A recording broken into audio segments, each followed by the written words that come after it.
Welcome to a special episode of the Purple Rock Survivor podcast. I'm John. My co-host for tonight is Matt, and that alone might help you tip off who our guest is. We've promised you guys some interviews with Survivor Second Chance nominees, and tonight we're talking to someone that Matt has been demanding return to Survivor for years now, Andrew Savage. So Savage, welcome to the show. Hey, thank you guys so much. Thanks for having me. I really appreciate it. No problem. We should say, first off, while you're listening to this, go vote right now, repeatedly, for Savage to get back on this season in Survivor Second Chance ballots on CBS.com. I'm voting multiple times per day. All of us are. Just keep voting until he gets back on. So recently, I actually watched your season again, coincidentally. My wife and I watched it. And so my very first question for you is from her. She wants to know, how exactly do you remain so handsome? Wow. I love your wife. Hey, me too. I will tell you, honestly, I married my soulmate. My wife is just kind of saved my life. We met 21 years ago, and if anyone would tell me today that I'm this much in love with my wife and my two teenage daughters, I would have looked at you like you had three heads. I was so close. I was so close to being a confirmed bachelor. And then she rocked my world. We met and were married fairly quickly thereafter. So she keeps me young, and it's just a zest for life, right? It's all a mindset. So I tell friends of mine that I feel like I'm 25 years old, and then I look in the mirror and I realize I'm not. But I do. I feel like I'm 25. Okay, so the key is for my wife. It's all on her, basically, it's for me to stay on. Yeah, no pressure, but it's all on her. Okay, good. I'm glad to hear that. It really takes the pressure off me. So Pearl Islands, we've discussed it on the show many times. We actually did season rankings, and I believe it came in third or fourth overall for us. Great. Has the best premiere episode of any Survivor season we've ever seen. One of the things that happens right at the start of the show is you guys are theoretically going out for a photo shoot, and you're kicked off the boat because the game is starting right then. And Exactly. you go to a town to start shopping for various supplies. You're given some token amount of money. Yep. And Rupert comes and steals all of your shoes and Yes. sells them off. Yes, he does. How long was it before they gave you guys shoes? Because there's no way they were going to let you play the game without shoes. So here's what happened is, and this was very personal to me, and I'll tell you why. Rupert stole one pair of shoes, and he actually stole the inserts, the orthotics, and those were mine. So I have unusually high arches, and the orthotics cost a ton of money. They're like $400 for orthotics, and without them, my feet don't work for very long. And that's what he took. And that's my bad, totally my bad for leaving them out in the open like that. And he was acting in character, which he should, which was very pirate-ish. And it's a great way to start the show. But I teased him a lot afterwards, saying he owes me a pair of orthotics. So, Well, he can apparently afford them because he won the $1 million fan prize yes, next season. He can afford a few pairs. Yeah. So I'm assuming they replaced your shoes at some point soon thereafter. So I had those were my dress shoes. If you remember, I had the Armani suit on. So Yes. I was supposed to be coming, from the office, my Armani suit. So those are my dress shoes, my work shoes, and I had a separate pair of orthotics in my gym shoes, which were for challenges. So fortunately, I had the spare orthotics. Oh, that's nice. Yeah. This actually brings me to a very important question.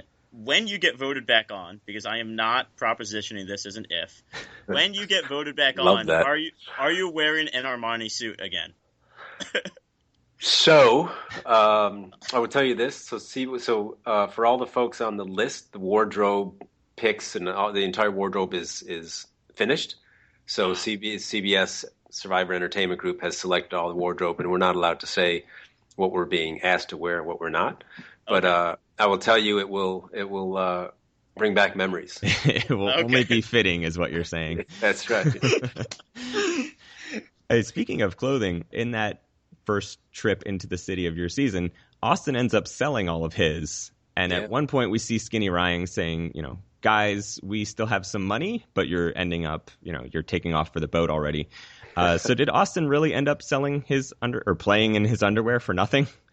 Yes. So Austin, all that he had was his Abercrombie and Fitch boxer shorts, and he sold all his clothes, a little short-sighted, you might say. And we actually did have a fair amount of money left. And the reason for that's not apparent at the beginning, is that we didn't have any Spanish-speaking people, right? Our folks, no one even had Spanish as a second language. Sandra, her first language was Spanish, so she goes into, and this is my fault. I should have just hounded her and stuck with her the whole time, but we didn't know she was Spanish-speaking. So she bought practically the entire village, and we got a handful of supplies and had money left over because we couldn't. I mean, it took me a half hour to relay to a guy what a fishhook is, and we had, the sun's starting to set. We had limited time to get our boat, and from the boat to the island was an enormous distance. It took probably an hour and a half to get to our island, so didn't have a lot of time. Yeah, so. The lesson is I should have taken Spanish in high school. So you're going to practice your Cambodian then before you go on? That's right. Exactly. Learn the word for fishhook. Yes, that would be good. Sandra ran that thing like a swap meet. I mean, she was negotiating with everybody. So, stunning. Yeah. Just absolutely stunning. Of course, we didn't know that was going on. We were in a different part of the village. Right. But watching the first episode was very painful. Yeah. I imagine the first few episodes were pretty painful because you guys went on a lengthy losing streak there at the beginning. Well, I think maybe the first 5 episodes. Yeah. Painful. Yeah. And to me, I mean, just watching it again, I'm going back to rewatch it probably a month ago. It was pretty obvious that the losing streak was in large part because the other tribe was just eating massive amounts of fish that Rupert was catching, and you guys were starving. Correct. So was it ever addressed at tribal council that, it wasn't just that you didn't have the will to win? It was because you didn't have carbs or protein in you? That we sucked in terms of getting food. So we were, I was the leader of the tribe, so all this is on me. We come out of the gate, we lose the first 5 challenges. We sucked, and that was just abysmal. And then we put together what I think may be the greatest comeback in the history of Survivor. Having said that, it's interesting as I reflect on Survivor, and I don't make excuses, but what I do like to do is give some behind-the-scenes facts so you can reach a opinion on your own. So when I went over to the Drake tribe, the reality is that where their camp was on that beach was a very tranquil lagoon. And we used to call it the fishbowl because you'd stick your head in the water and you'd be like, oh my gosh, this is an aquarium. And then on the flip side, on the Morgan side, we had pounding surf, this incredible beach, beautiful pounding surf, and the pounding surf would lull us to sleep at night. But the reality is very few fish hung out in the pounding surf. They're on the other side of the island where the lagoon is, and getting to that other side is very dense jungle and virtually impenetrable, which is when Rhino and I got lost for a long time. Yes. So Rupert comes to our side when we steal him in that challenge, and he gets 2 or 3 fish in like 12 hours because there's no fish in our lagoon in the pounding surf, and he's a big dude, and so he was even getting tossed around in the waves and the surf. And we tried, about 5% of what you see every season on TV. The other 95% is what actually happens on Survivor. I can't tell you how many days we spent, Rhino and I, fishing and trying to get fish, and it just wasn't happening for us. It was terrible. And then Lil eventually loses your hook. Yeah, she had the fisherman's knot. She tied the hook because she's a Boy Scout troop master and she knows how to do these things. And then a little puffer fish comes and breaks her knot and loses our only hook. So that was disappointing for sure. When you see a Boy Scout uniform now, how do you react? So I react 2 ways. Viscerally, very deeply, I want to throw up. I do. I come down with cold chills, and I kind of do that gag reflex. And then I realize, being a level-headed gentleman, that the Boy Scouts of America are an amazing organization, and one bad Boy Scout troop master does not poison the entire goodwill and character of an amazing organization. But it took me a while. It's funny. On my Twitter feed, I had one super fan that tweeted something to the effect, Savage, you were my favorite, per lives, you got totally screwed, and on behalf of Boy Scouts of America, I truly apologize. Oh, that's a great tweet. It's hilarious. So we talk on this podcast a lot about how just luck is a big factor in the game. I mean, you already mentioned one thing, that you're on a beach that just happens to be harder to fish. Yes. And again, that leads to you guys starving, makes winning challenges a lot harder.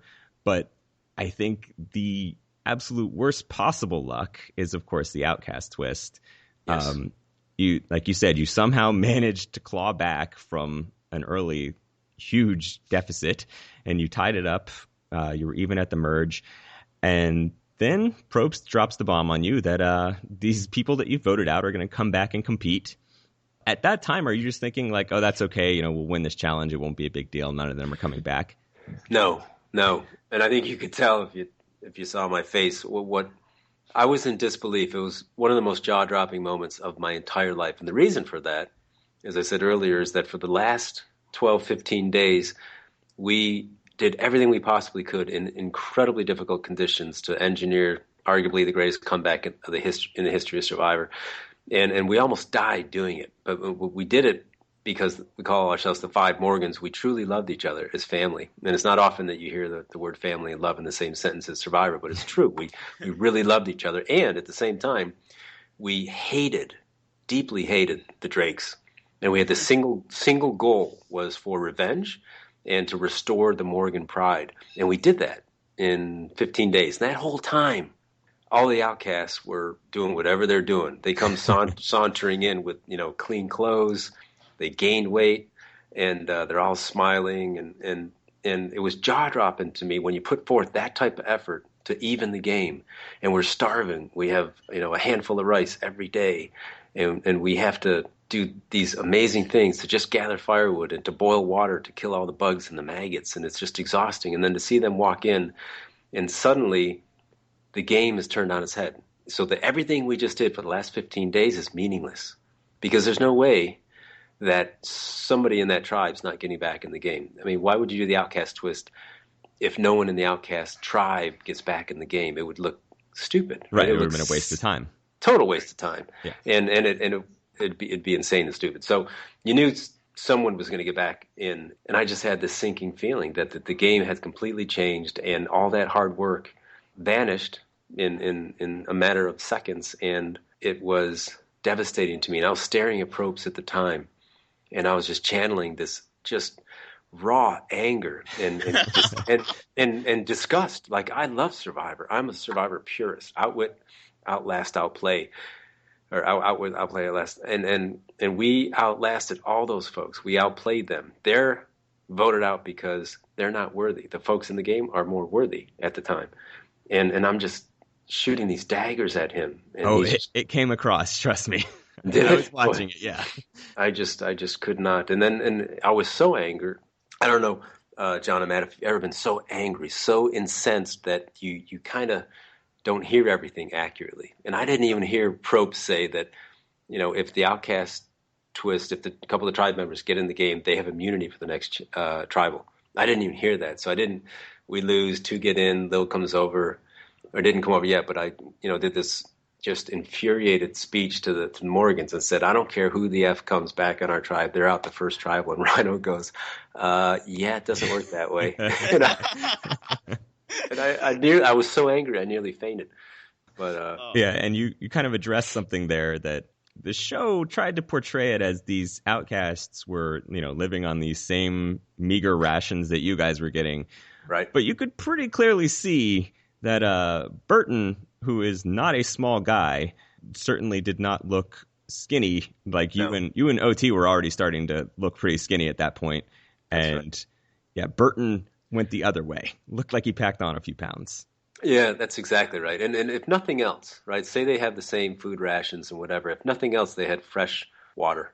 Yeah. And right. Just, I can't tell you guys, just to gather firewood, to keep the fire going, to get a flame high enough to boil water for 2 hours, to purify it, it takes 6-7 hours to do that. Just that alone is exhausting. Mm-hmm. And to turn a faucet and get fresh water is an unbelievable advantage. And even if that were their only advantage, that's enough to kick our butts. Right. Well, I mean, and they also wouldn't have had to deal with any of the strategic stress or social stress that being in the game puts on you. That's exactly right. And I a couple times I referred to Rupert and Sean Burton as Grizzly Adam and his two horses. I mean, those guys are just beefy, real athletes and great competitors. And we had to take them on head on every single time, and it wears on you. And then you either get your butt kicked in a challenge and get humiliated, then you gotta go back to your tribe, restart the fire, get firewood, boil water, try to find some food somewhere, and it just, as you said, it beats you down. And if you don't have to deal with that, if you're in a little tent or a beach cabana with your fresh running, clean water, then that's an advantage. Yeah, so that was the other thing I was going to ask is, I mean, I don't know if you know this, but what sort of accommodations were they put up in? Because generally you get sent to a Ponderosa location that's a little more plush. Yeah, I don't, it's been 12 years, and I'll tell you that Burton's a buddy of mine, Sean Cohen's a buddy of mine, so's Rupert, those guys, even Fairplay. So we talked about that over, some drinks long time ago. I had a survivor party when I lived in LA, and all the kind of LA County survivors came. It was an absolute blast. And so they were telling me, Burton was telling me a little bit about why he gained weight when he was voted out as an outcast. So let's just say I don't think it was a similar living conditions as us. And I got to say, guys, I'm okay with that. One thing I love about Survivor are the blind sides, the twists that you don't see coming, and that's totally okay. And I'm totally okay with the outcast twist. I am. It's just it breaks my heart that I was in the crosshairs of the outcast twist and was the one sent packing and had my personal adventure of a lifetime ripped from my hands in a matter of a day and a half. It just broke my heart, and I've been tormented by that for 12 years, and that's why I'm just dying to get back out there and to kind of right this wrong and to pour everything I have back into everything. I had all these reserves, right? I was out day 21. I had all these reserves and strategies and great things I was going to do in my adventure of a lifetime that had been just brewing and percolating for 12 years, and it's dying to get out. I got to let it out. Well, and you kind of mentioned this here. You were basically explicitly the leader of the tribe. I mean, they said Savage is our leader. And from what we see on the show, at least, it seems like you were never remotely in any danger of being voted out. I mean, you said you're basically like a family out there. You five were really tight. So if you had kept control of the game post-merge, did you have a plan of who you wanted to sit next to at Final Tribal? So that's exactly right. So one thing about kind of old school Survivors, especially Pearl Islands, is I didn't have to play the mental game. There was never a hint on the Morgan tribe that I was going to go home, ever. So that's a disadvantage to me, right? Because the kind of the new school of Survivors, it's mental game on steroids. It's just a mile a minute, hugely aggressive and huge risks and big gains and big losses, that type of thing. So the outcast twist was fascinating to me, and it may be interesting. Here's an interesting little anecdote. Sure. If the outcast twist didn't happen, what would happen at the merge, right? Mm-hmm. So, we had all the Pearl Island Survivor, a bunch of them together one night years ago, and we played that out. And what came, you guys will love this. It was fascinating to me because it didn't really play out that well, that obvious on the show. Is that Sean Cohen, who's a decent guy, did not like the Drake tribe at all. He just had an affinity for the Morgans. He just said he's more like the Morgans. And he said if the outcast twist didn't happen, what he was dying for was the merge. And as soon as the merge happened, he was coming over to the Morgans. We would have had 6, they would have had 4. We would have picked off the Drakes one by one. Then we have our final 6. And I will say, your question, John, I think was who would I have taken to the final 3? I would have taken Rhino for sure. And I'll tell you that I was asked a number of times in the side interviews by the producers, would I give up Rhino to go further and deeper into the game? And I was in Survivor's really a funky adventure because fairly quickly you forget that you're on TV. You forget about the cameras. And it's actually this wild, extreme slice of life. And in that slice of life for me, Rhino was my little brother. I would never, under any circumstances, cut him loose. And I told the producers, never. I will never vote. I told them I would jump on that grenade, jump on that sword, before I would let anybody take him out.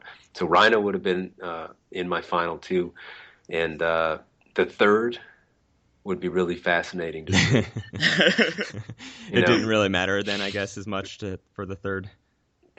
So I'm check this out. I think you'd be surprised by this because I'm thinking Austin Taylor, OT, who's a very, very close friend of mine, and he had a very bad edit by the show. I mean, he's just this larger than life guy that everybody loves. He's always just this huge light when he walks into a room, and he got a pretty tough edit. And my thought is, because he was losing 2 pounds a day, he's a big bodybuilder, and we didn't have any protein, so he's dropping 2 pounds a day.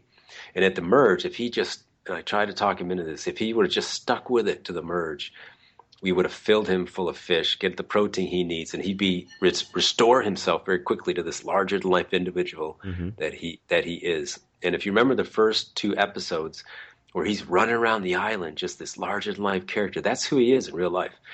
But then he had 3 staph infections and he's losing 2 pounds a day, and it just beat him up and it just ripped his heart out. But if we could restore him to the old Austin, then I would definitely take him to the final 3. And then you got, Tawana and Dara, just 2 beautiful. They're like my little sisters, and they're great competitors, very athletic. So it wouldn't have intimidated you to take that Rhino and OT to a final 3? No, not at all. You were confident that one of them would have taken you if they won? I think Rhino. I know Rhino would. Austin, at the time, maybe not, because he had a soft spot for Tawana. And I think Rhino would have taken me, but I'll tell you this: he had a real soft spot for Dara, which is, I'll tell you, it's just throwing me back to what actually happened. So when we voted Lil out, I actually argued to keep her because she was great she was in charge of the fire. And keeping the fire going, starting the fire was exhausting, and I didn't want to do it. So if we vote her out, I knew I had to take care of the fire, and I didn't want to do it. So I said to Rhino and OT, I said, let's get rid of Dara. I mean, she's great in challenges, but she doesn't do a lot around camp. And Rhino said, absolutely not, because he had a big crush on her. So that's why we voted out Lil. I didn't want to vote her out, and it was just so ironic, right, that she comes back to flip sides and vote me out. But originally I wanted to keep Lil for her work ethic, and Rhino would not hear of it. And what's so funny is that Lil entirely blames you when she comes back too, for and not I telling told her that she's going home. Yeah, if you want to, just for a second, I want to clear that up once and for all. So, and Lil admits to this in all her exit interviews. Not that you would, but if you ever go back 12 years when she was voted out, all her exit interviews. So what happened is we're still on our island, getting ready to go to tribal, and she comes over to me. She said, Savage, I know I'm going home. I set all this firewood under this tree, so if it rains, and it did every night, it won't get wet. So when you come back from tribal, I won't be here, of course, but the fire will be dry, and you can start your fire again. And so I hugged her and I said, Lil, it's not personal. I have to go with my alliance. I didn't want to vote you out, but that's Survivor, right? It's numbers. She hugged me again and said, that's okay, I understand. Then we go to the tribal council, and we're getting mic'd up, and she hugged me again. I said, I'm so sorry, Lil. And she said, it's okay, I understand. So then, the outcast twist, she gets back in, we merge. She asked, I said, will you let me know? And she said, remember when you told me you would let me know and you never did? And if you look at that carefully, I'm just stunned, because we had this whole conversation on the island, and I just thought to myself that she must be crazy because she doesn't remember that. And then she's admitted in all the exit interviews, because she was asked the same question. Why do you think Andrew or Savage didn't tell you he was voting you out? And she said, well, actually he did, and yada, yada, yada. So I was so stunned when she said, remember when I asked you to tell me and you didn't? And I was like, wait, what? Anyway. It's funny, on the CBS voting page, your video actually leads off with that very clip of her saying, remember when you didn't? And you can see you looking just confused. Like you have no idea what she's talking about. Stunned. I mean, I looked like I drank a bottle of tequila and was ready to pass out. I'm like, what are you talking about? And I can't believe CBS, that is my clip, honestly. Of all the clips they could use, and that's the one. I think we thought for sure that it was going to be the challenge where you strap the weight onto your shoulders. Yeah, I thought for sure that was going to be it.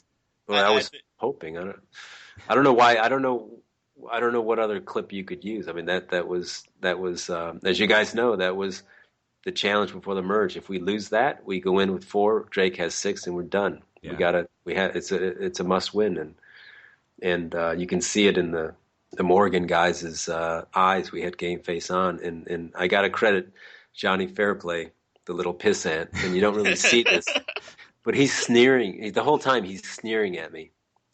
And there's at one point when I've got, I think, 175 pounds on my back, and it's been whatever, a half hour or something. He looks at me, and somebody on his tribe says, "Do we put it on Savage? Wait on Savage?" And he goes, "No, he's done." And I just sneered at him, and that's all I needed. That nasty little "he's done." I'm like, "F you, brother. I'm here for another couple hours. Let's go." And it's just amazing when you're in that situation, the little things that can just feel like this massive injection of energy, and just his little sneer, "He's done." Like, all right, let's see how tough you really think I am. I'm assuming you were getting a little afraid there when Austin dropped out. I think Krista ended up lugging as much weight as Austin did, although you can tell Austin's pretty beat down at that point. Yes, exactly. Krista was so tough. And Austin, I could see him through to the left, peripheral vision. I could see he had that look on his face. He wasn't going to last much longer. And so he caved. Unfortunately, Rupert caved quickly too. And that was just an amazing dose of adrenaline to see Rupert cave. And then I saw Sean, and I could see Sean was wavering, quivering a little bit, and it was awesome because I heard Johnny Fairplay say, "Sean, this challenge is made for you." And 5 seconds later, he caved, and it was beautiful. And as soon as he caved, I'm like, done. I can hang and load up Kristen. We got our victory. Yeah, and you can see the elation on your face when it finally happens too. Just even I think Probst even brings it up. He says something like, "You all right? Like you look like the weight of the world is off your shoulders," or something like that. Which is literally. So I wanted to share something that's interesting, John and Matt. After that, so that challenge it just seemed forever, of course. And when we finally won, I threw the weights off my back, and you'll see how I fell to the ground. The reason I fell to the ground is I was paralyzed from the waist down for true story, for about a minute. It seemed like 5 minutes. It probably was. It was probably a minute. So Austin and Rhino come over, and they're like, "Come on, get up." And I'm like, "Get away from me. Don't even touch me." I couldn't feel anything. And about a minute went by, and then fortunately the sensation came back, and then T came over and kissed my forehead, and I got up. And it was this confluence of just overpowering emotion about having won the challenge, and we go in 5-5, knowing that we lost the first 5 challenges out of the gate. It was the sensation of, hey, I'm not paralyzed. I didn't just blow a disc in my back. I'm not going to be in a wheelchair. And it was just the energy of the Morgans and how much we loved each other and the celebration. And I started to tear up. And Probst came over and he said, "Are those tears in your eyes?" And I was choked up. I couldn't even talk. I just shook my head, and I said, "Yes, tears of joy." That's a great story. It was amazing. And I feel, 12 years ago, but I feel like it were yesterday. It's, something, you go through something like that, and it just stays with you, and it doesn't get old. Just I can relive those sensations. It was very powerful. So, and I will tell you one other thing. If you look really closely, and this is fun. I haven't watched our season for probably 10 years, but if you look right when Probst is handing me that idol, it catches Rupert to the left of the screen, and just check out the joy and admiration in Rupert's face when the idol is handed over to the Morgans. It would just speaks a lot about Rupert. I mean, you could see that he just had a lot of respect for the effort that we're putting forward. Because, he loves Survivor as well. Yeah. Well, actually kind of leads into one of the things I wanted to talk about too. Were you shocked at how immensely popular Rupert became because of that season? Yes, I was. I was. Was it coming through on, while you're out there, how big of a character he's going to be, how lovable he's going to come across on TV? I would say this. So Rupert's a friend of mine, right? He's a great guy. As I said earlier, 95% of what happens on Survivor, it doesn't make the cut, right? You don't see it on TV. So there's a lot of things you didn't see. So my experience on Survivor, everyone's experience on Survivor is much different from what the fans actually see. And so there was things that Rupert did that would not create this larger-than-life person. Mm-hmm. But by the same token, he did some things that were so lovable. And he just embodied this pirate spirit, which is perfect for the theme of the show, that I was not surprised that he was chosen. I mean, I think we got back to the mainland, and then, 3 weeks later, he's back out on All Stars. So I wasn't surprised that he was selected for All Stars. I was surprised that he became, America's Vote, $1 million, one of the most, maybe the most popular survivor ever in the history of Survivor. That did surprise me, but All-Star status, absolutely not. He totally deserved that, and the things that he could do, he's like a manatee in the water. Mm-hmm. He's unbelievable in the water and getting fish, and he's a real tough guy. He's got a huge heart, so well deserved. Speaking of All-Stars, has there been any other times over the course of these 12 years that you've been given a quick call from CBS just to check up on your interest or anything like that? Yeah, there was. I was trying to remember how many times, but there was. It was definitely 3 times for All Stars. I got the call. One of them was very close. I went and got 8 inoculations, was ready to go, and then it just fell apart. So I've been down this road. That's why this is. Dude, I'm on the list now, which is amazing Yes. to me. When I got the call, I love CBS and Survivor Entertainment Group. So when I got the call, the person that called me said, "Andrew, you are on the list. We're not putting you through this again. You're on the list. You don't have to worry about that." And I teared up. I couldn't believe it because I'd been through this so many times and thanked them about 3 million times. So I wake up in the morning and I have to pinch myself because this is an absolute dream for me that I honestly, John and Matt, I did not think that this would happen for me. So I'm so close, and hopefully the Survivor fans can hear my passion and that they'll vote for me. It is truly a dream come true.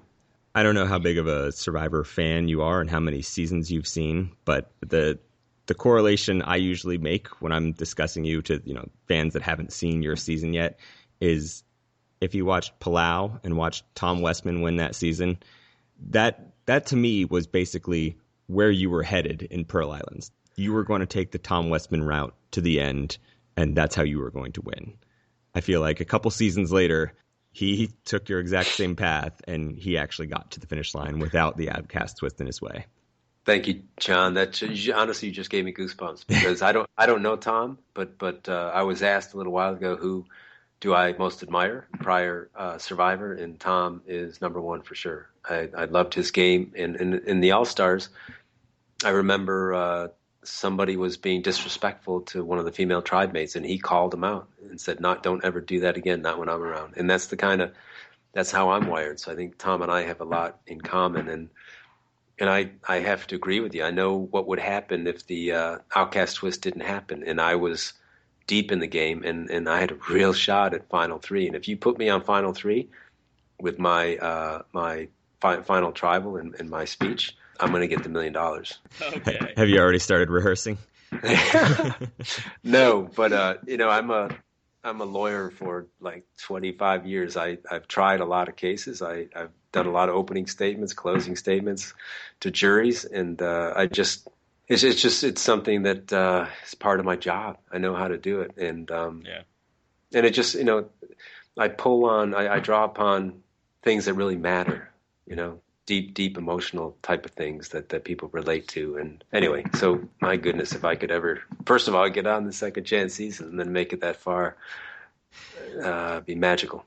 Well, if you're the type that would stand up for women, I guess you would have had a whole lot of experience if you had been cast for this past season, or the season, I guess, that it's still going, that almost feels like a past season already.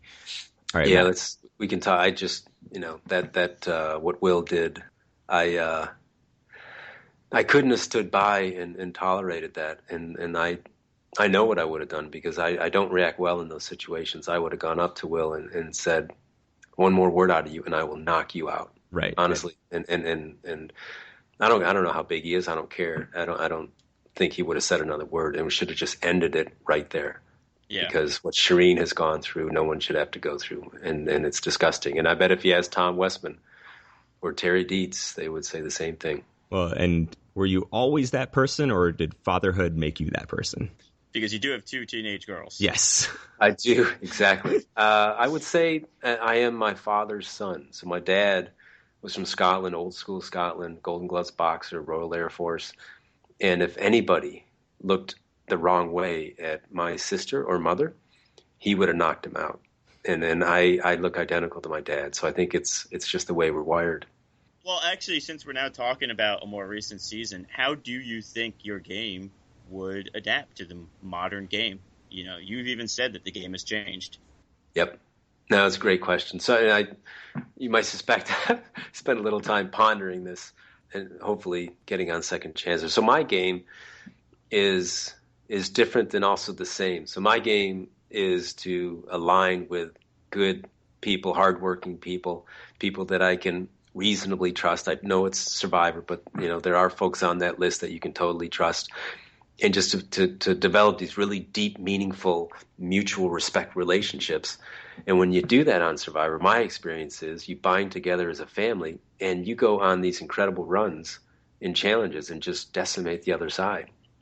And then the whole time, when I said my strategy is a little different, it's just being flexible. And so as I said earlier, with the Morgan tribe, I never had to really play the mental game, and that's obviously not the case if I get on second chancers. So it's being super sensitive and vigilant about folks and what makes them tick, what are their proclivities, what are their weaknesses, and just being very mindful of that and where they're leaning and who they're aligning with. And new Survivor is just the mental game, the strategy game on steroids. And from what I can see, it's unbelievably aggressive. And people take huge risks with huge moves, huge maneuvers that have huge rewards, and they have huge losses because of it. And I love that, right? So if I get a chance to play second chance survivors, I'm going to go for broke. And if I come out with this huge loss and I get out early, that's okay because I'm all in. I just want that chance to get back on the island, remote location, and just to go all in and play with every ounce of heart and spirit that I have. And I've always said there's a good 30-40% of Survivor that's just plain old luck. And if you give me we agree. Yeah. Just give me 10-20% of that luck and I can go deep into the game. And that's what I'm looking for. And it sounds like challenge victories and those sorts of things are a huge motivator for you. Did you have an athletic background prior to Survivor? Yeah, so I always played sports. I played 4 sports in high school. I played college football after college. Yeah. In law school, I played rugby, top-level rugby for 10 years. Now I play 2-on-2 sand volleyball for the last 12 years. It's my passion. So, yeah, and to prepare for Survivor, I trail run all the time. I'm back in the pool doing laps. And so I love the outdoors, and I love sports, absolutely. So it has been 12 years since you've played. Do you think there's anything – what parts of your game do you think are, a little weaker than that, and what parts of your game do you think would be stronger than 12 years ago? So stronger, I said this on a different interview. I'm actually quite a bit fitter than I was 12 years ago. And the guy asking me, how can that possibly be? And I said, well, I got the call about 5-6 weeks ago from Survivor, and I was pretty fit before then, and I just kicked it up a notch. And so physically, I'm quite a bit fitter than last time. I'm the first to admit my personal game, my mental game, is something that I need to be super mindful of, and reading people and not underestimating their perception of me. Because I'm 51 years old now, and it's interesting to me. My wife tells me all the time, if you get back on there, your weakness is going to be your mental game, your strategy game. She said, I know you can kick butt in all the challenges. That's easy for you, but you have to work on the strategy game. And so I've been, talking to her about it, and I don't know anybody on the list, men or women. And so I've got some homework to do, right? Okay. A lot of homework to do. I should ask you guys. I was going to say, I'll try to print up some cliff notes for you or something like that. Yeah, well, yeah. I could use them for sure. Yeah. Do you think that the fact that you're a parent of teenage girls now is going to give you a little bit more of ground to draw from when you're interacting with assuming that some of the younger women make it on the season? Do you think that you'll come from a better place when interacting with them? I do. I absolutely do. So my oldest is 17, going to be 18 in November. Her name's Mackenzie, and so she's a woman, right? Mm-hmm. And just interacting with her, she's the most amazing young lady. And my younger one is going to be 15 in 2 weeks. So absolutely, just how their minds work, right? Their emotions. We're going through the teen years, and they're just wonderful young ladies, but they're going through all this stuff, right? Yeah. And how they react to certain situations, and me being a dad, just trying to be cool, calm, and collected, and help them through the struggles. Life is not easy, and it has high highs and low lows, which is similar to Survivor. Survivor, I've always said, is just an extreme slice of life. But if you take the lives of teenagers these days, there's very Survivor minutes and incidents in their lives. So I think absolutely, having gone through so far with my daughters, and then that does help me and arm me with additional information and kind of life experiences to relate on Survivor. So we talked earlier about how in Pearl Islands you were the leader of your tribe, acknowledged, full stop. Is that something that you came to naturally, or was that something that people thrust upon you? So that was thrust upon me. So we're in our little shelter there, and I can't remember who brought it up, but they said, look, we need a leader. And then somebody else said, Savage, you need to be our leader. And so I'm not stupid, right? So I'm a Survivor fan, and I know that leaders don't make it very far. And I said, okay, I'm happy to be your leader. And I said, but here's how I'm going to lead. And this is what didn't make the cut. So I got everyone around. I said, here's how I'm going to lead. All material decisions are going to be put for a vote. I will give my guidance in terms of what we should do, but then we're voting, and the majority rules. The way I am, the way I'm wired, I'm not this boisterous kind of demagogue and totalitarian kind of thing. So, and it actually worked out really well. And there were some decisions that were made that the majority ruled, and then my argument would be, you can't come after me at Tribal because the majority decided that. And again, no one ever thought about, at least as far as I know, no one thought about writing my name down. Yeah, we certainly don't see it on the show that anyone ever has that conversation. So looks like your plan might have worked then. Yeah, so I guess since that was thrust upon you the first time, if you get back on, would you try to be a leader there, or would you try to shy back from that? Yeah, so I definitely would not shy back from it. My sense is Second Chance season, if you guys have seen the list, there's some pretty kind of leader-worthy folks, yes, male and female. So my sense is no one is going to say, oh, Savage, you need to be our leader, right? And for me, I don't care what your title is, if you're a leader or whatever, you lead by example, right? So at Tribe, you have a solid work ethic, and you're not lazy. You get up and you do the tough things that just need to get done. It's like table stakes. So I lead by example, and you go to challenges, and you're sleep deprived, and you're starving, and you're dehydrated, and guess what? It's a challenge. So you have to give it 1,000%, everything you possibly have. And that's what I do, and that's what I expect from others. And whether you're the leader or not, that's what you need to do to it's really a respect for the game, right? It's one of the greatest shows in the history of television, certainly one of the greatest fan bases. And the fans in the show deserve 1,000% effort all the time. I mean, it's such an honor to be on that list. I can't tell you the folks that would give their left arm to be on that list. So, well, you mentioned one of them earlier in this interview, because I know Rhino has been just for years hoping that call was coming, and it just hasn't come. And it breaks my heart because he's like my little brother, and we were joined at the hip, and I couldn't do what I did in Pearl Islands without him and his support. And he's just the greatest guy, and so loyal. And it breaks my heart. I would love nothing more than for him to be on the Second Chance season list, but just. Obviously not my decision. Wasn't meant to be, unfortunately. Well, this is what we got to do then. We got to get you on. You'll be great, and then they'll go looking back to Pearl Islands, and they'll pull Rhino out for another Second Chance season. That sounds perfect, and he would totally deliver too. He's raring to go like I am. Yeah. So no pressure. It's just all on you to get Rhino back on. I take that challenge. I will deliver. All right. Savage, thank you so much for spending some time talking to us tonight. And a reminder to everyone listening, if you haven't done it while you were listening to this podcast, start voting Survivor Second Chances right now for Andrew Savage. Hopefully, you're going to get back on and we can talk to you after this upcoming season about how well you did. Absolutely. John, Matt, I can't thank you enough for having me on your show. I truly appreciate it. And as soon as I get back from Cambodia, I'll reach out to you guys. We'll do this again. Great. Thank you very much. That. Thank you. All right. Thanks, guys. Take care. Bye. Bye.